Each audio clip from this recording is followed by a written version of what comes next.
It's one of the Supreme Court cases that rocked the summer of 2023. It was a landmark case out of Colorado that seemingly pitted religious rights against same-sex marriage rights. But was that all there was to the case? What if I told you that, as often the case with the Supreme Court, what is reported isn't always the reality? So what did happen in that case? How should we understand that case and Supreme Court cases in general? And what implications does it have for law and for liberties moving forward? We're joined by Dr. Adam Carrington, Associate Professor of Politics at Hillsdale College and the Lamothe Chair of the Constitution, and he's going to break down those questions and more. That's all coming up right here, right now. I'm Sam Chen, and this is Face the Issues.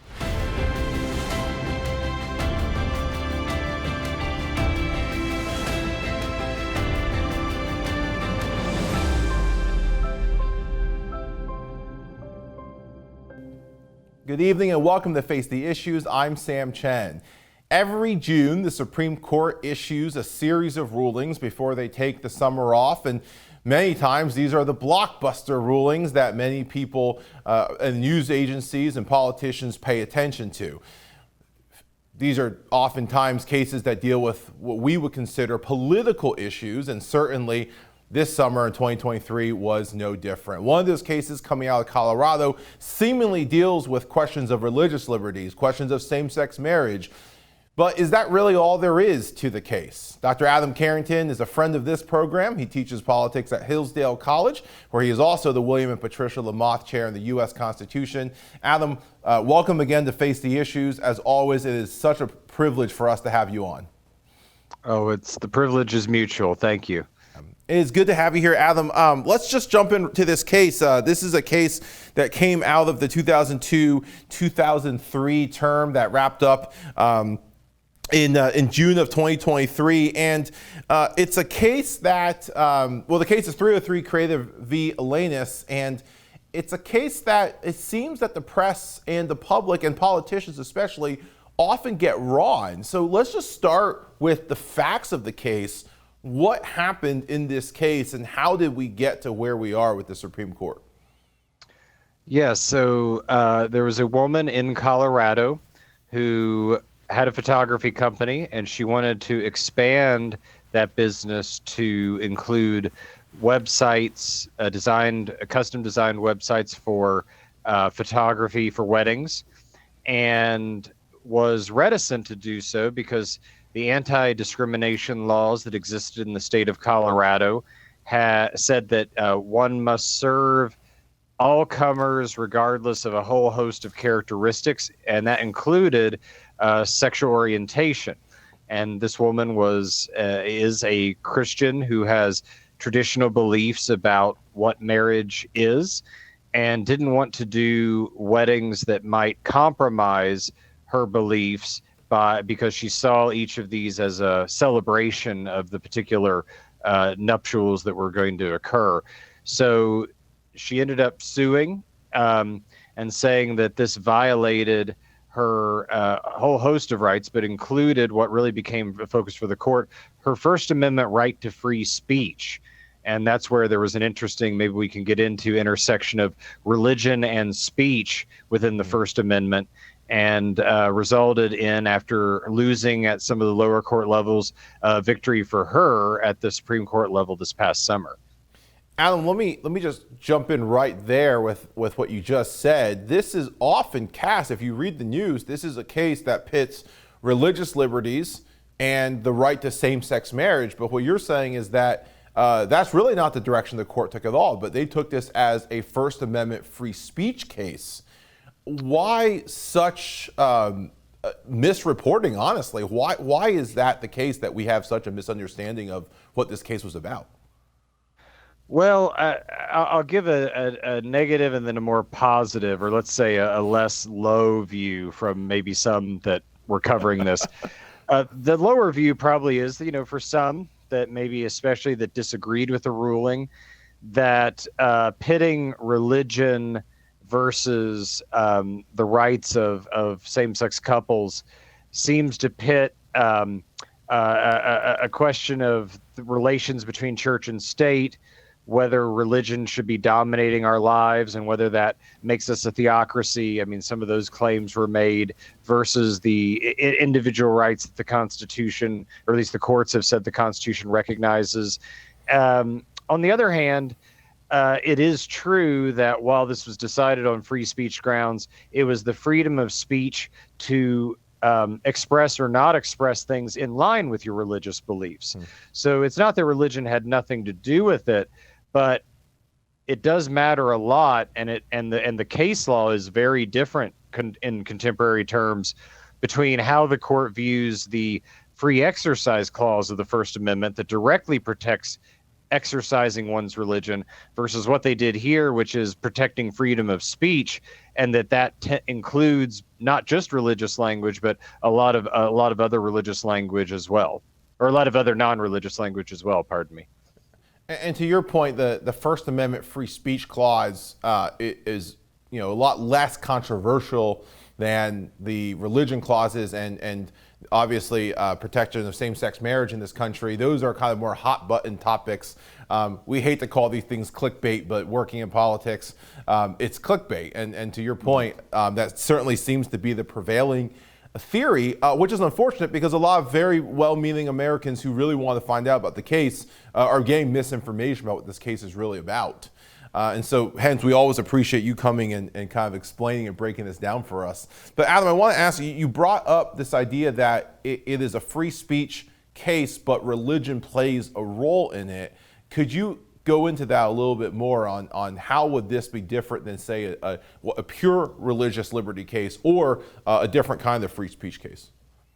Right. Well, first, as I was saying, the standards are different. So the way the court has read the free exercise clause that's also in the First Amendment that says Congress and now states can make no law violating the free exercise of religion is the court has mainly treated that as a equal protection clause, meaning religion and non-religious expression and views and practices can't be treated distinctly.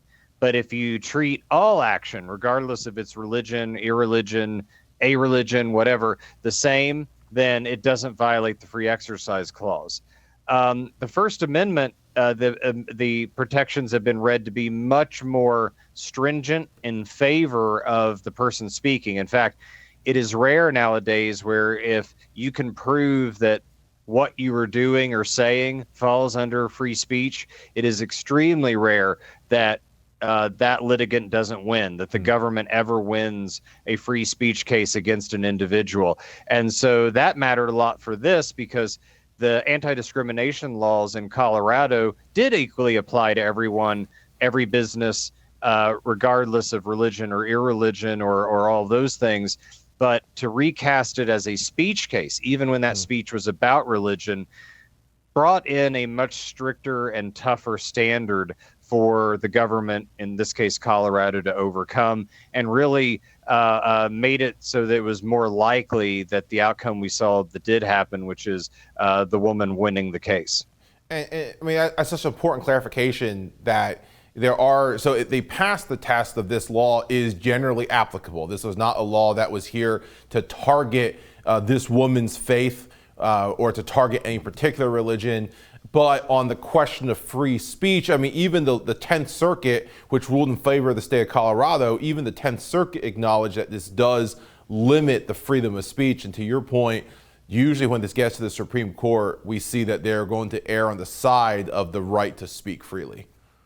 Right. And I think that another thing to keep in mind here, because people may be saying, I haven't heard photography speak in the technical terms, right? But the idea here is that there's a freedom of expression, and expression says that a lot of our communication, a lot of the way we communicate ideas and positions and beliefs is nonverbal. And so therefore there can be what you call expressive actions, wearing an armband, making certain motions, things like that, and that is protected as well. And the other thing I would add that I think is interesting here is that we often think of the protection of freedom of speech being protection where you can't be punished for what you do say. That wasn't the instance of what was going on here. The argument was that the woman would be forced in doing the photography for weddings she didn't religiously agree with. She'd be forced to say things she didn't want to say. The government would be requiring her to say speech, and that's protected as much by the First Amendment to not be told what to say as it is to be not punished for what you do choose to say. That's again, very, very important distinction, that this is both commission and omission, or being compelled to do something or being not permitted to do something. Adam, you brought up the point that in this case, a website or photography of some sort is seen as free speech or free expression. Is this consistent with the Supreme Court? It certainly seems like on cases that dealt with things like images, or the case that this court has dealt with pornography in the past, that they've certainly had a broader definition of what would constitute speech, and it's not necessarily just words that are spoken or written. Yes, and I'll admit that there isn't, that there are some singularities to this case, but first, the establishment of the idea that free speech does not merely protect spoken words, but actions or symbols or images that have communicative content is very well established. So, including pictures as being one potential idea. I think that the other thing to keep in mind with this is that one line they drew was, it doesn't mean that every picture that is ever taken, or every website, or every service that is offered as a customer by a business is speech. One thing about this was photography seems to be a bit of an artistic rendering. Weddings seem to be, by definition, assumed to be celebratory of the nuptials. And this was specifically done for a wedding, and a particular wedding. So that would be different than saying, I have a grocery store that sells food to anyone, and I'll deny who I sell food to because of their sexual orientation, or fill in any of the other things that are protected. The idea that special sort of artisanal, those are seen as sort of specially artistic and specially connected to the act, as opposed to a more generalized service or a less artistic inherent kind of service. Adam, I appreciate you really kind of breaking down this idea of free speech for us, and the court addressing speech. Obviously, as the court often does, they leave some of it ambiguous. We're going to go to the break. When we come back, we want to pick up where we left off and also get into a little bit more of the ruling and some of the dissents on this case. So don't go away. We'll be right back. Face the Issues is produced and recorded in the studios of Lighthouse TV. Positively different.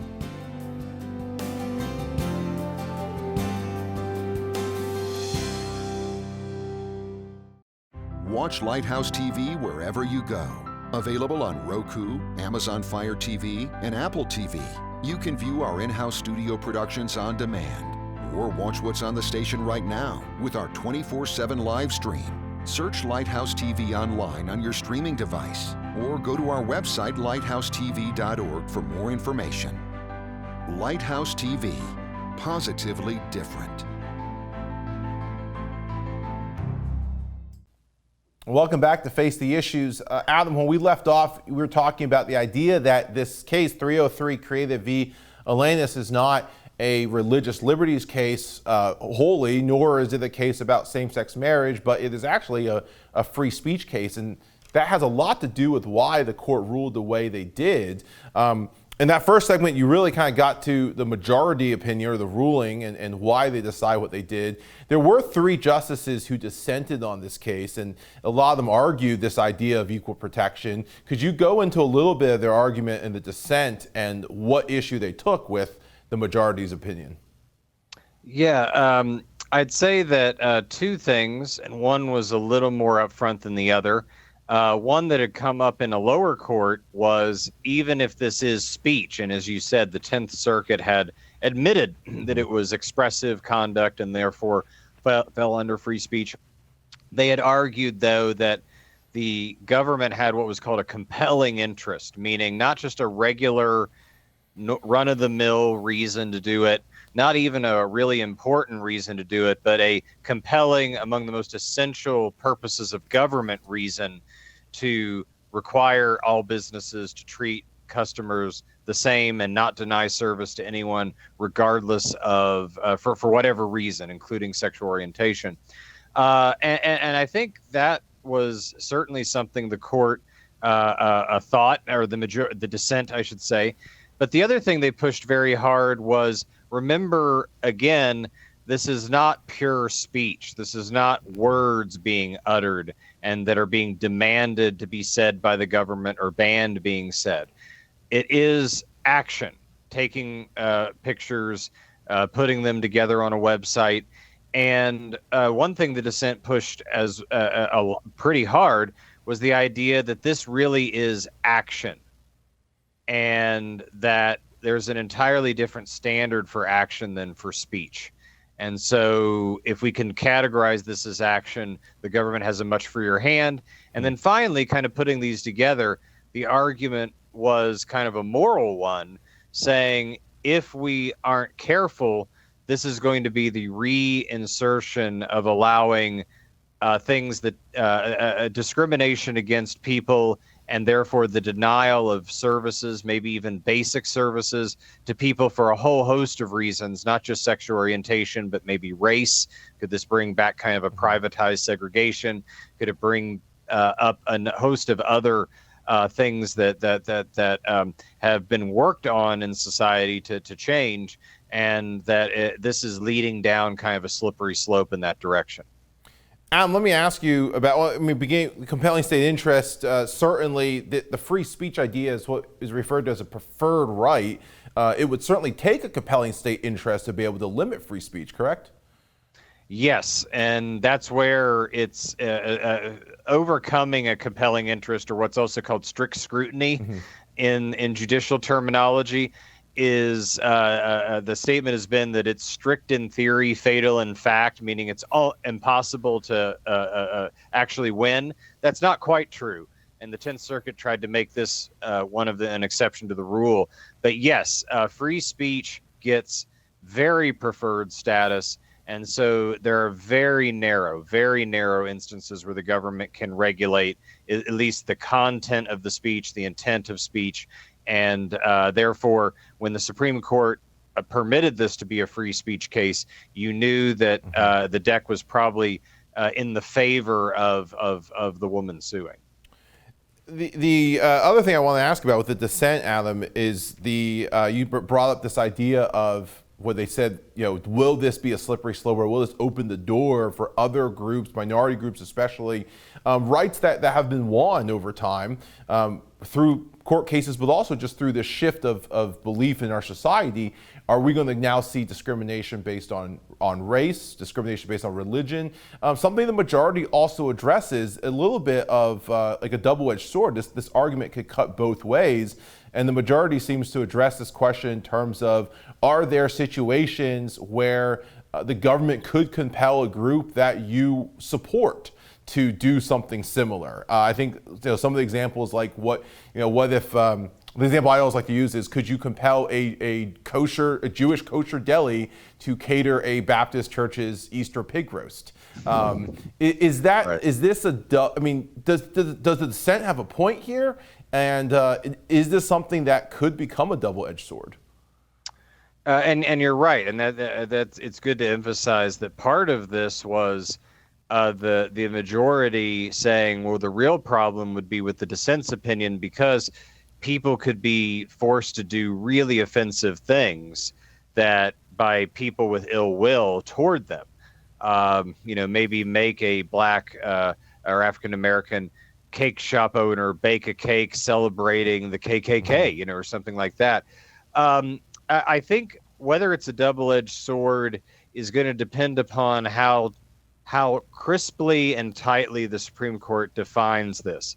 Because if they keep it to where they've been so far and say this is only for very specialized artistic services, like photography, like cake baking, going back to the Masterpiece Cake Shop that I think we'll get to soon, then you won't really, there'll be a low risk that you're ever denying basic goods and services to anyone. It will be just what choices you have among kind of specialized artists, but generalized services. If you just put clothing on a rack, if you just put food on a shelf, I don't think the court, the way they argued this case, would allow a business owner in that instance to deny service to just anyone, to deny service to someone because they were gay or because they were African American or Hispanic or Latino or any other thing. So I think it's only if you get the right to refuse service for any reason, anytime, any way, no questions asked. That's really the world that the dissent is imagining, and the majority is claiming that's not the world that they're trying to, that they're permitting and allowing. So there's a difference in what both sides think is the extent of who actually could claim this kind of First Amendment protection. And to your point, I mean, there is a difference between a public service, like going into a Target and shopping, and something that's really done by contract, in hiring a designer or a photographer or a caterer. Those things are separate when you consider contracts, and that's potentially a distinction that the court it needs to make or is correct in making. You did bring up Masterpiece Cake Shop. Adam, this is the case that precedes this one, also out of Colorado. Interesting about Masterpiece Cake Shop, where Jack Phillips, the caterer, will not bake a wedding cake for a same-sex wedding ceremony. That case actually comes down 7-2 in an era where the court split is not 6-3, but it's 5-4. And you have two of the justices that are considered to be more on the left, not that there's right or left in our judges, that have actually voted with the majority. What happened in Phillips that was different than what we saw here in 303 Creative?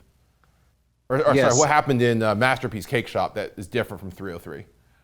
Yeah, Masterpiece Cake Shop was a much narrower decision and a much more fact-based decision.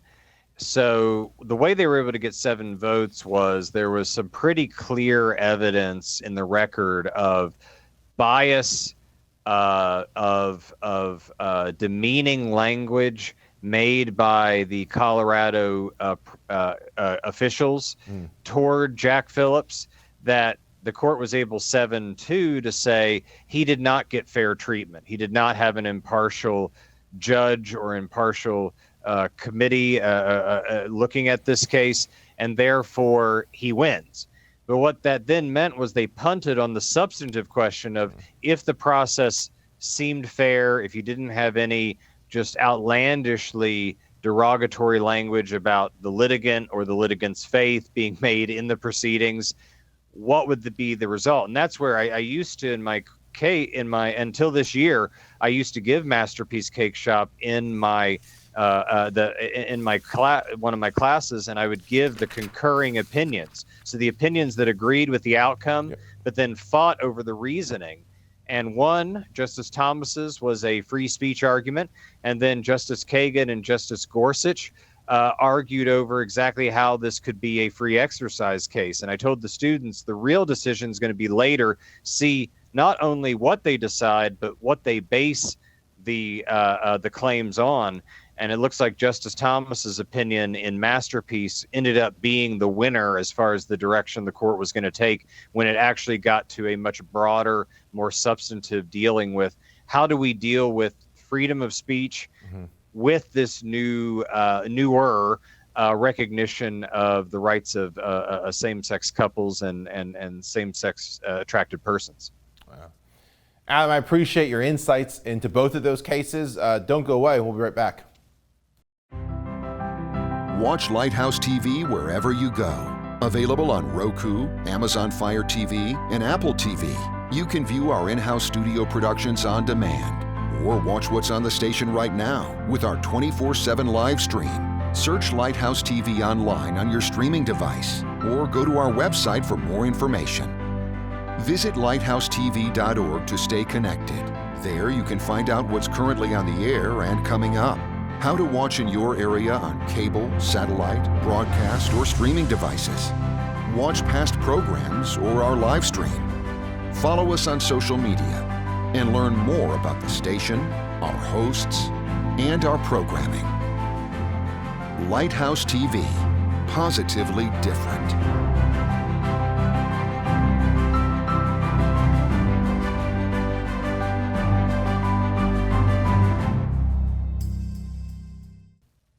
Welcome back to Face the Issues. My guest again is Dr. Adam Carrington. Adam, I appreciate your insights into this case. As you and I both well know, when the Supreme Court issues decisions in cases like this, 303 Creative, Masterpiece Cake Shop, Dobbs v. Jackson, the political rhetoric really ramps up, and not for no reason. I mean, we're talking about religion, and we're talking about people's their marriages. We're talking about identities, two competing identities. One's religion and one's sexual orientation, seemingly at competition with each other. Emotions can run high in a situation like this. You are able to so calmly and articulately parse through the rulings, the concurrences, the dissenting opinions. What advice do you give to us on how we should read and understand these court cases and talk about them without getting bogged down in some of this rhetoric? I think part of it is, where possible, read the opinions themselves. Sometimes they can be long, sometimes they can take a little bit to get through, but I would encourage people not to be intimidated and not let other people do their reading for them. Mm-hmm. And you can often be surprised at how reasonable opinions that you don't agree, opinions of people you're supposed to not agree with can be, even if you don't come to the same conclusion. So that would be my first advice.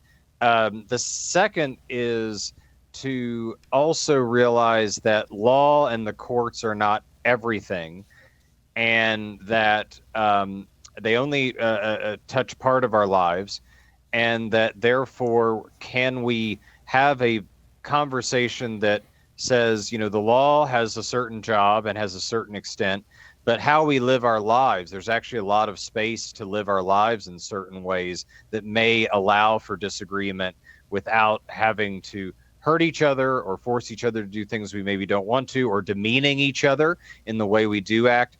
And then finally, just remembering that whatever your religion or whatever your sexual orientation or identity or marriage status, that we all are human beings and citizens of this country, and that can be a kind of common ground to respect each other's humanity as reasonable beings capable of having a discussion, and maintain that respect even if we have very deep disagreements about how to live out our lives and what is the best way to live out our lives. I think keeping those things in tension. These things are important, but can we recognize each other's humanity and citizenship as we have those discussions? That is fantastic advice. Adam, thank you again for your time, for your insights. It's always a pleasure to have you on, and we can't wait for the next time that you join us again. Thank you. I look forward to it as well. That is our show for this evening. My thanks to Dr. Adam Carrington of Hillsdale College, and of course, my thanks to each of you for tuning in and joining us. We hope to see you again right back here next week. Until then, my name is Sam Chen. On behalf of all of us here at Face the Issues, thank you and good night.